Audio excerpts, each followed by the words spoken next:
मित्रों नमस्कार, मैं मनोज सिंह आप सभी का स्वागत करता हूं। जैसा कि इसके पहले हम लोग वर्णमाला पढ़ चुके हैं। वर्णमाला में हमने स्वर पढ़ा। स्वर 11 होते हैं, 3 प्रकार के। एक लघु स्वर या इसी को मूल स्वर कहते हैं, दूसरा दीर्घ होता है और तीसरा संयुक्त स्वर होता है। उसके बाद हम लोगों ने पढ़ा व्यंजन। व्यंजन 25 व्यंजन होते हैं, लेकिन कौन सा स्पर्श व्यंजन होता है, कौन सा अंतस्थ होता है, कौन स्पर्श और कौन संयुक्ताक्षर होता है, ये सब हम लोग पढ़ चुके हैं। आज हम लोग संधि के बारे में पढ़ेंगे। संधि पढ़ने से पहले सबसे पहले तो हमको ये जानना चाहिए कि संधि बंध कहाँ से आया। 14 महेश्वर सूत्र यदि आपको पता है तो उसी के आधार पर संधि होती है। आइए हम लोग सबसे पहले 14 महेश्वर सूत्र को जानते हैं। महेश्वर सूत्र से ही 42 प्रत्याहार बनते हैं, उसी से संधि का निर्माण होता है। आइए हम लोग एक एक महेश्वर सूत्र को देखते हैं। जब से पहला हो जाता है अयुड़, उसके बाद दूसरा है रिलिक, तीसरा है एओंग, और उसके बाद चौथा है एओंग, एओच, है वरट, लड़, यम गणनम, झबय, गणतस, जब गणतस, खप चटत चटतौ, कपय, सस्सर, हल। ये 14 महेश्वर सूत्र हैं। ये अब हम संधि पढ़ेंगे तो संधि में इन सब का हम लोगों को प्रयोग मिलेगा। तो अभी हम लोग देखते हैं, जैसे अभी स्वर जितने होते हैं वो ए औच होते हैं, मतलब ए से आ से लेकर चा तक ए औच, ए औंग, अयुड़, रिलिक, एओंग, एओज, ये जो है स्वर हो जाते हैं। स्वर को हम अच कहते हैं और व्यंजन को हम हल कहते हैं, और उसके बाद विसर्ग जो होता है, विसर्ग को हम अल कहते हैं। हाँ, महेश्वर सूत्र की अगर हम उत्पत्ति की बारे में बात करते हैं तो शिव जी जो है अपने डमरू को जब बजाए थे, वहीं से 14 महेश्वर सूत्र की उत्पत्ति हुई थी। बाद में उसी को पाणिनि जी ने अपने सूत्र में एकत्रित करके कर दिया था, वहीं से महेश्वर सूत्र प्राप्त होता है। महेश्वर सूत्र से ही संधि की उत्पत्ति होती है। अगर हमको महेश्वर सूत्र याद है तो संधि में समस्या नहीं होगी, अगर महेश्वर सूत्र नहीं याद है तो संधि में समस्या हो सकती है। तो संधि का अर्थ ही होता है कि दो वर्णों के मेल, जहां दो वर्ण मिले वहां पर संधि होती है, और जहां दो पद मिल जाएं तो वहां पर समास होता है। तो हम लोग संधि, अभी संधि क्यों हम लोग देखते हैं। संधि के प्रकार 3 होते हैं, जैसे स्वर संधि, व्यंजन संधि और विसर्ग संधि। तो हम लोग एक एक संधि के बारे में अभी जानकारी प्राप्त करते हैं, देखते हैं, आगे देखते हैं। आइए हम लोग संधि देखते हैं। संधि पहले हम सबसे पहले देखते हैं किन शब्दों से मिलकर बना है। संधि तो सम प्लस धी, 2 शब्दों से मिलकर संधि बना हुआ है। तो संधि के प्रकार यदि हम देखते हैं तो पहले नंबर पर स्वर संधि हो जाता है, जिसे हम अच कहते हैं। अभी आपको हम बताएंगे अच हुआ कैसे है, अभी बताएंगे थोड़ी देर में। स्वर संधि जिसे हम अच कहते हैं, व्यंजन जिसे हल कहते हैं, विसर्ग जिसे अल कहते हैं। तो अभी हम लोग सिर्फ स्वर संधि के बारे में जानकारी प्राप्त करेंगे। स्वर संधि में 5 प्रकार होता है। जैसे सबसे पहले संधि दीर्घ संधि, दूसरा गुण, तीसरा यण, वृद्धि और अयादि संधि। 5 प्रकार की संधि होती है। तो हम लोग एक एक संधि जो है अब देखेंगे संधि कैसे है।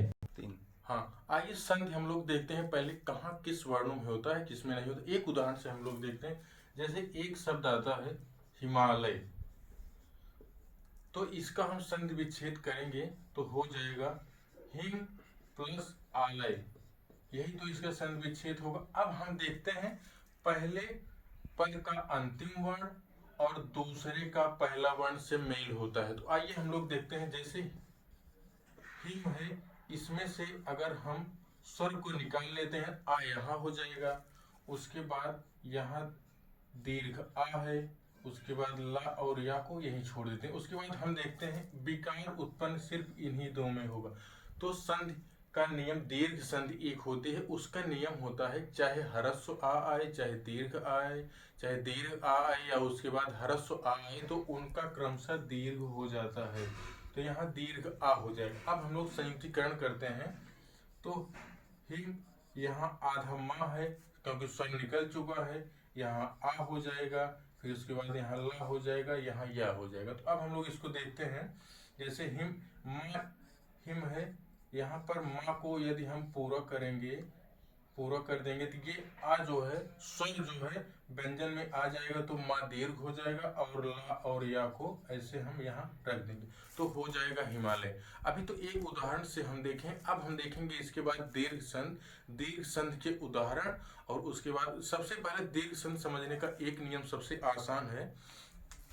आपको जिस किसी में दीर्घ आ दिख जाए अपवाद एक दो छोड़कर, दीर्घ आ दिख जाए और दीर्घ ई दिख जाए और दीर्घ ऊज दिख जाए, वहां पर आपका दीर्घ संधि हो जाएगा। इसी तरीके से यदि हम गुण संधि को देखते हैं, ए ओ जहां पर ए की मात्रा दिख जाए और ओ की मात्रा जहां दिख जाए वहां गुण संधि हो जाएगा। एक संधि वृद्धि संधि आदि, अगर किसी वर्ण पर डबल मात्राएं हुई हैं तो वो वृद्धि स्वर हो जाएगा। अगर ऐ औ आय आओ अगर मिलता है तो वहां पर अयादि संधि हो जाएगा।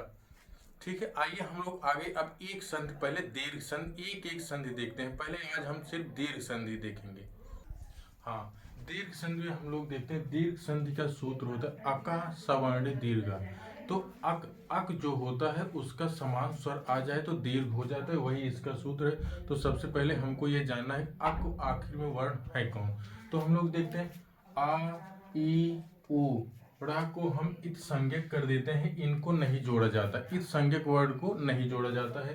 तो यहाँ का को भी इत संज्ञक कर देंगे, इसको भी नहीं जोड़ा जाएगा। तो आ हो जाएगा, ई हो जाएगा, ऊ हो जाएगा, री हो जाएगा और री हो जाएगा। इनका समान स्वर यदि इसी तरह यही वर्ण आते हैं, समान स्वर आते हैं तो उनका दीर्घ हो जाएगा। यह दीर्घ संधि का नियम है। आगे हम लोग आइए उदाहरण में देते हैं। चाहे ह्रस्व आ के बाद दीर्घ आ हो, चाहे दीर्घ आ के बाद ह्रस्व आ हो, तो क्रमशः उनका दीर्घ हो जाएगा। आइए हम लोग उदाहरण में देखते हैं। जैसे ह्रस्व आ के बाद दीर्घ आ आया है, यहाँ पर शिव प्लस आलय है तो शिवालय हो जाएगा। अब यहाँ पर ह्रस्व आ हो जाएगा और यहाँ पर दीर्घ आ हो जाएगा तो इसका यहाँ पर दीर्घ आ हो जाएगा शिवालय। उसी तरीके से दूसरा उदाहरण हम देखते हैं। दीर्घ आ और दीर्घ आ दोनों मिलकर नियम के अनुसार दीर्घ आ हो जाता है। तो यहाँ पर दीर्घ आ है और यहाँ पर भी दीर्घ आ है तो क्रमशः दोनों का दीर्घ आ हो जाएगा। विद्या प्लस आलय बराबर विद्यालय, हम लोग बचपना से इसको पढ़ते आ रहे हैं, कक्षा 3 या 4 से ही। विद्यालय, विद्या प्लस आलय में कौन सी संधि होगी विद्यालय में, तो दीर्घ संधि होगी। शिवालय में कौन सी संधि होगी, तो दीर्घ संधि होगी। अगला उदाहरण देखते हैं। ह्रस्व आ और दीर्घ आ का, यहाँ पर अन्न प्लस अभाव है, यहाँ पर भी ह्रस्व है और यहाँ पर भी ह्रस्व आ है, तो नियम के अनुसार इनका दीर्घ हो जाएगा। तो अन्न प्लस अभाव बराबर अन्नाभाव हो जाएगा। यहाँ दीर्घ है, यहाँ भी दीर्घ है, यहाँ भी दीर्घ है। अगला उदाहरण हम देखते हैं। चाहे दीर्घ आ के बाद भी ह्रस्व आ आए तो भी दीर्घ आ हो जाता है। विद्या प्लस अर्थी, यहाँ पर दीर्घ आ है और यहाँ पर, हाँ आइए हम लोग देखते हैं। जैसे विद्या में दीर्घ आ है और अर्थी में ह्रस्व आ है तो क्रमशः इसके अनुसार यहाँ भी दीर्घ आ हो जाएगा। तो विद्या प्लस अर्थी बराबर विद्यार्थी हो जाएगा। जैसे यहाँ दीर्घ है, हमने कहा है दीर्घ संधि में आपको जहाँ दीर्घ आ की मात्रा मिल जाए, दीर्घ ई की मात्रा मिल जाए और दीर्घ ऊ की मात्रा मिल जाए वहाँ दीर्घ संधि होता। अभी हमने सिर्फ ह्रस्व आ को देखा है। इसके बाद आइए हम लोग ई का उदाहरण देखते हैं। हाँ आइए हम लोग ई, अभी तो हम लोग आ का उदाहरण देखे थे लेकिन अब ई का उदाहरण देखेंगे। जहाँ पर ह्रस्व ई और ह्रस्व ई का मेल होता है वहां पर भी दीर्घ ई हो जाता है। जैसे गिर में देखिए ह्रस्व ई है, यहाँ भी ह्रस्व ई है तो यहाँ पर दीर्घ ई हो जाएगा। गिर प्लस इंद्र बराबर गिरेंद्र हो जाएगा। उसी तरीके से दूसरा ह्रस्व ई के बाद दीर्घ ई आए तो भी दीर्घ ई हो जाएगा। जैसे गिर में ह्रस्व ई है और ईस में दीर्घ ई है तो दोनों के स्थान पर दीर्घ ई हो जाएगा। गिर प्लस ईस बराबर गिरीश हो जाएगा। उसके बाद अगला उदाहरण देखते हैं। दीर्घ ई के बाद ह्रस्व ई आए तब भी दीर्घ ई हो जाएगा। जैसे मही प्लस इंद्र, मही में दीर्घ ई है और यहाँ पर ह्रस्व ई है तो मही प्लस इंद्र बराबर महेंद्र हो जाएगा। इसी तरीके से चौथा उदाहरण हम देखते हैं। दीर्घ ई और दीर्घ ई आए तब भी दीर्घ ई हो जाएगा। उदाहरण हम लोग देखते हैं। पृथ्वी प्लस ईश, पृथ्वी में भी दीर्घ ई है और यहाँ ईस में भी दीर्घ ई है, तो दोनों मिलाकर दीर्घ ई हो जाएगा, पृथ्वीस हो जाएगा। अगला हम लोग ऊ का उदाहरण देखते हैं। हाँ, आइए हम लोग देखते हैं ऊ का उदाहरण। जैसे ह्रस्व ऊ है और ह्रस्व ऊ चाहे वर्ण के अंतिम में हो और चाहे पहले हो, तब भी इसका दीर्घ ऊ हो जाएगा। जैसे उदाहरण देखते हैं भानु प्लस उदय, यहाँ भी ह्रस्व ऊ है और यहाँ भी ह्रस्व ऊ है, तो दोनों मिलाकर दीर्घ ऊ हो जाएगा। उसके बाद भानु प्लस उदय बराबर भानुदय हो जाएगा, यहाँ दीर्घ हो गया है। अगले में उदाहरण में देखते हैं दीर्घ ऊ के बाद यदि ह्रस्व ऊ आता है तब भी इसका दीर्घ हो जाता है। जैसे स्वयंभू प्लस उदय बराबर स्वयंभूदय, यहाँ भी दीर्घ ऊ हो जा रहा है। अगला हम लोग देखते हैं जहाँ ह्रस्व ऊ और ह्रस्व ऊ के बाद दीर्घ ऊ आए वहाँ भी दीर्घ हो जाएगी। जैसे वधु में दीर्घ है और यहाँ ह्रस्व है, तो वधु प्लस ऊर्म लघु, गलत हो गया है, यहाँ लघु प्लस ऊर्म बराबर लघुर्म हो जाएगा। उसके बाद यहाँ वधु, वधु प्लस ऊर्म बराबर वधूर्म हो जाएगा। उसके बाद अगला हम लोग देखते हैं री का उदाहरण। क्योंकि हिंदी में दीर्घ री का उदाहरण नहीं मिलता है, दीर्घ री नहीं होता है, तो यही एक ही री रहेगा, एक ही मात्रा। दीर्घ ई अगर हम करते हैं तो री में ऐसी दो मात्राएं हो जानी चाहिए, जबकि हिंदी में प्रचलित नहीं है, तो इसको हम लोग एक ही करके लिखते हैं।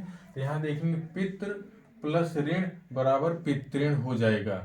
अब जैसे हम लोग अभी क्या पढ़ें, आज सिर्फ दीर्घ संधि पढ़ें। दीर्घ संधि में हमने आपसे कहा है कि ऐसे समझने के लिए जहाँ दीर्घ आ दिख जाए, जहाँ दीर्घ ऊ दिख जाए और जहाँ दीर्घ ई दिख जाए और जहाँ दीर्घ री दिख जाए, वहाँ पर बिना सोचे समझे आपको दीर्घ स्वर संधि कर देना है। अभी सिर्फ आज दीर्घ स्वर संधि, कल हम लोग गुण संधि के बारे में जानकारी प्राप्त करें। तब तक के लिए नमस्कार।